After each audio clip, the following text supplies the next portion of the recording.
President Trump strong-arming Ukraine's President Volodymyr Zelensky into accepting a so-called peace deal that, well, is pretty much what Putin's been asking for all the way along. He'll have to like it, and if he doesn't like it, then, they should just keep fighting, I guess. At some point, he's going to have to accept something. He hasn't accepted. You remember right in the Oval Office not so long ago, I said, you don't have the cards. We actually just played that moment a few minutes ago, didn't we? Zelensky says Trump's plan comes down to, quote, either the loss of dignity or the risk of losing a key partner. Stark way to put it. Trump giving Ukraine 6 days to respond. But here are some of the concessions Ukraine must make. And as I said, these are things Putin's been asking for all the way along. That would give Putin Crimea. It would give Putin all of Ukraine's Donbass region, even though Russia does not control it. It would reduce Ukraine's military to 600,000 personnel, which is a cut of hundreds of thousands of troops, which, of course, would completely make them unable to fight Russia again. And it would bar Ukraine from joining NATO, which, of course, has been Putin's goal also. These have been non-starters for Zelensky for years and for Ukraine. In 2023, when I interviewed Zelensky in Odessa, he told me then that the war could not end with Russia even controlling Crimea, which is something, of course, Trump has made a core of this deal. To be clear, in victory, in peace, is there any scenario where Crimea is not part of Ukraine?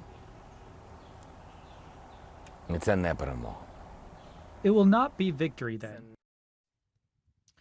As for Putin, in addition to getting all of the things I listed, Putin would come back into the G8.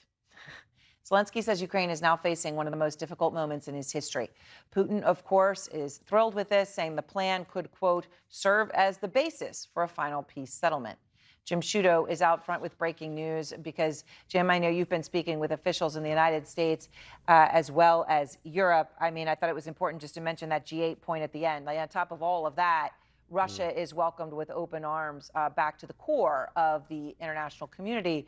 And you are getting some very strong reactions to all of this hour, I know.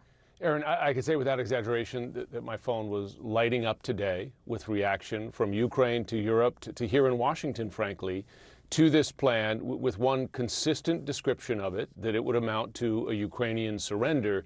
And keep in mind, and you know this well, that when Ukrainians say this is not just political talk, right? This is existential to them. They're talking about the survival of their country as an independent state. One Ukrainian military commander said this to me. He said, Trump is stubbornly pushing Ukraine into capitulation and also humiliating Europeans.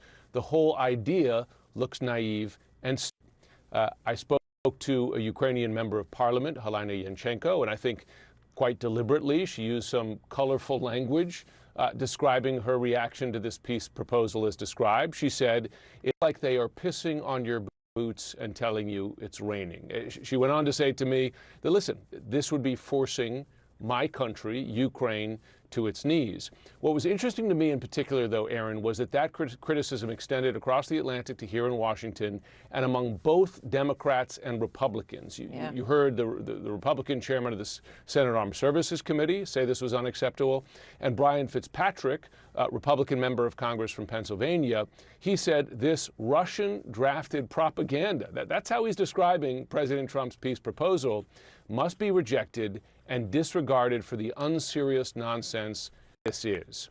And, this is important, Aaron, because there is discussion now of a discharge position on Capitol Hill that would allow Congress to vote on a new punishing sanctions package for Russia, in effect, over President Trump's support. And it's notable because we did see this just happen now on the Epstein files, right? You had Republicans defy their president.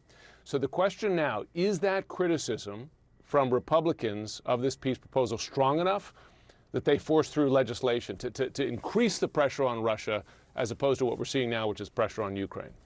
Yeah, and to put all of those things in it, giving all that territory to Putin as well.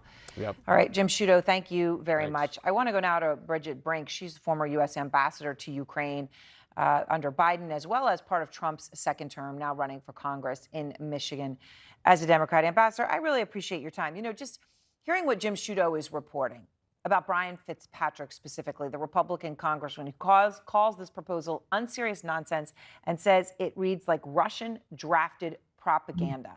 Pretty stunning words to describe it, and to come, of course, from unelected Republican congressman. Is this how you see it? That's Aaron. Thank you so much for having me on. That's exactly how I see it as well. I believe that this so-called peace plan is really a capitulation by Ukraine, and it fulfills Putin's wish list. You went over some of the points. There are 28 of them, but I would just highlight three. One is that Ukraine is required to cede territory that Russia could not take in 4 years of fighting. Two, it basically reduces the Ukrainian military to the point where it would be, and the country would be, weak and vulnerable. And third, it requires no NATO enlargement. That applies to Ukraine, but even more broadly. So it essentially delivers Putin a clear strategic victory. It's unthinkable for Ukraine, and it is not in our national security interests. Appeasement never works to end war. It didn't work in 1938, and it's not going to work today. It is incredible after all of the back and forth, right? And the failed summit, and then Trump talking tough, and then this is what gets put on paper. I mean, I think after all of that, it is still somewhat stunning, Ambassador. And Zelensky insinuated in what I played that if he doesn't accept this deal, right, that the choice is either Ukraine or lose American support, right? That was a very explicit choice. Trump was asked about that in the Oval Office earlier, and he didn't address it directly. He certainly didn't deny it. So what do you think is happening here? And what message does it send Putin that this would be put out there in the way it did? No NATO enlargement of any sort. All the land that he had wanted in Ukraine, that he's back in the G8. What does Putin get from this? Well, Putin gets everything that he wants. And maybe I'll say just the message I think we should be sending is that America does not bow to dictators. It's just not who we are. And what we need to do is fight for freedom and democracy at home and abroad.